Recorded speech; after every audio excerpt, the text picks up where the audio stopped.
Hey, what's up, guys? So out today just taking a ride, and as you all may very well know, that I picked up a different bike, another bike actually, the S1000 RR, the big daddy of BMW's performance line.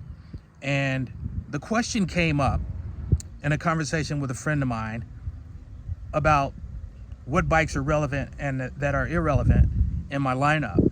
Having that as a sport bike, then having the Single R, which is essentially a sport bike for people with chiropractic needs, and then having this, the RC51. Does it make sense to keep the RC51?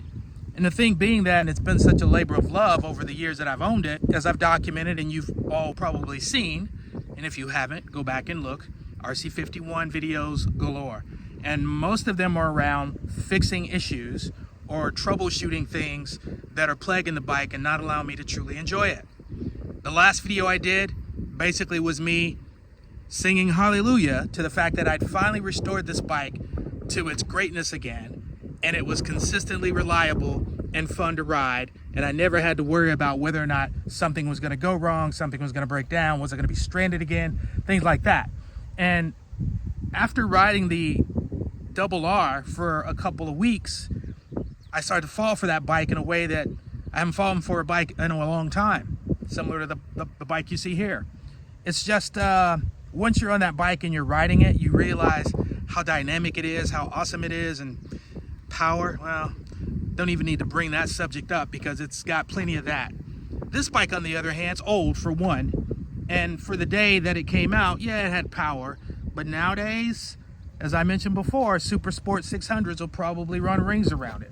So this is the first time I've had the bike out since getting the RR, and as soon as I pulled it out, the first thing that came to my mind was, do I just now get rid of this now that it's in a shape, in a condition where I don't have to worry about anybody showing up and talking about, oh, well, it seems like it's got this problem, it's got that problem. It's got no problems. But do I need it now?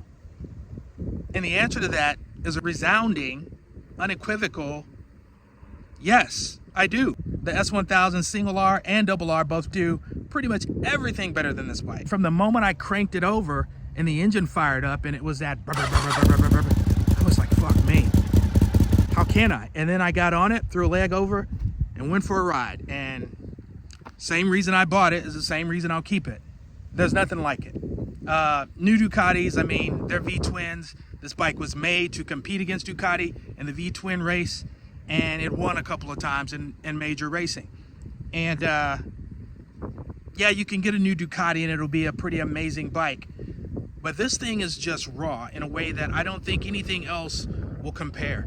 I don't think any other V-twin that I could acquire right now would give me the same thrill. Would I have fun? Well, yeah, I'll have fun. It's a motorcycle, for heaven's sake. It's kind of hard not to if you like riding.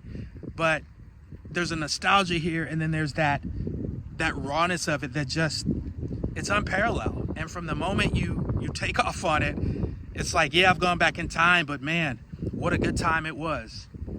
So the conclusion, yeah, it's still relevant. I'm not getting rid of it.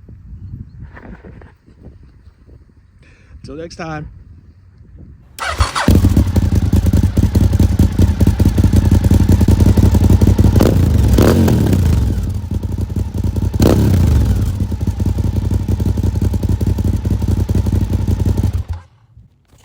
And that is the sound of badassery.